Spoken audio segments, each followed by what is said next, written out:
জীবনে অনেক মোরব্বা খেয়েছেন। এই ধরনের মোরব্বা বা এই মোরব্বা খেয়েছেন কিনা অবশ্যই কমেন্ট করে জানাবেন। যারা খাননি অবশ্যই মিস করেছেন। এই মোরব্বার জন্য লাগবে তরমুজ।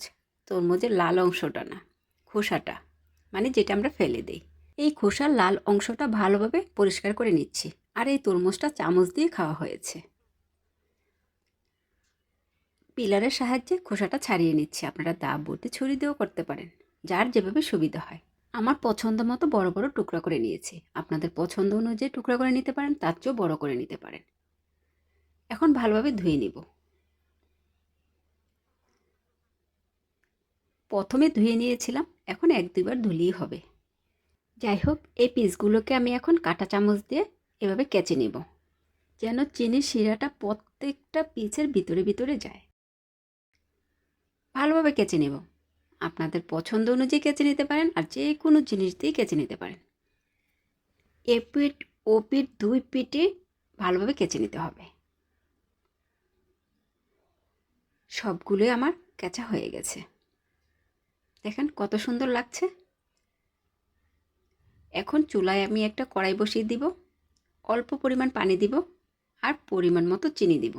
চিনিটা আপনারা মিষ্টিটা কতটুকু খাবেন তার উপর নির্ভর করে চিনিটা দিবেন।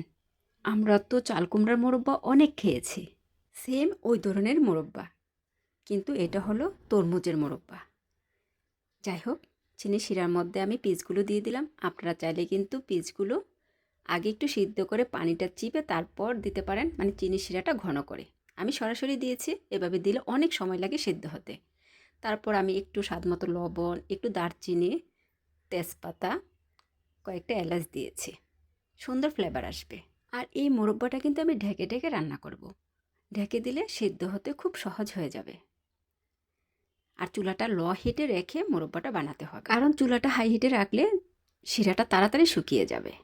তাই লো হিটে রেখে আস্তে আস্তে রান্নাটা করতে হবে। প্রথমে সিদ্ধ করে নিলে আরও সহজ হয়ে যেত। যাই হোক, আমি একটু উপর দিয়ে নারকেল দিয়ে দিলাম প্রায় শেষের পথে। তরমুজ শেষ হওয়ার আগে আগে এই মোরব্বাটা কিন্তু নর্মাল ফ্রিজ, ডিপ ফ্রিজে অনেক দিন রেখে খাওয়া যাবে। সত্যি দেখতে যেমন সুন্দর, খেতে তার চেয়ে বেশি মজার হয়েছে। আমি আরও বেশি কেন বানাইনি, এতটাই মজার হয়েছে। চিনির শিরাটা কিন্তু আমি একদমই শুকিয়ে নিব।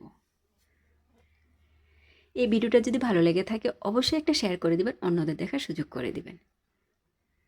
এই নতুন রেসিপিটা অবশ্যই ট্রাই করে দেখবেন। আবারও বলছি, ফেলে দেওয়া জিনিস দিয়ে যে এত সুন্দর রেসিপি অবিশ্বাস্য। না খেলে বুঝবেন না, আর একদমই মিস করবেন। এখনও তরমুজের দামটা কিন্তু হাতের নাগালেই আছে। আপনাদের সাথে আরও তরমুজের রেসিপি শেয়ার করব। যাই হোক, চুলাটা অফ করে দিয়েছি। চিনির শিরাটা কিন্তু একদমই শুকিয়ে নিয়েছি। এই মোরব্বাটা বানাতে আমি চিনি দিয়েছি 1 কাপের মতো। অনেক মিষ্টি হয়েছে। আপনারা চাইলে কিন্তু কম বেশি দিতে পারেন, কতটুকু মোরব্বা বানাবেন তার উপর নির্ভর করে। মাশাআল্লাহ, আমি নিজেই প্রশংসা করছি আমার নিজের রেসিপির। এত সুন্দর হলে প্রশংসা করব না বা কেন? আপনাদেরকে একটা দেখিয়ে দিচ্ছি কতটা সফট হয়েছে। মুখে দেওয়ার সাথে সাথে সুন্দর একটা স্মেল। নারিকেলটা একদমই অপশনাল, আমার কাছে নারিকেলটা দেওয়াতে খুব ভালো লেগেছে। এতক্ষণ ভিডিওটা দেখার জন্য অসংখ্য ধন্যবাদ। আপনাদের মাঝে আমি আবারও চলে আসব নতুন এক রেসিপি নিয়ে। ততক্ষণ সবাই ভালো থাকবেন, আমার জন্য বেশি বেশি দোয়া করবেন। সবার জন্য দোয়া শুভকামনা। আল্লাহ হাফেজ।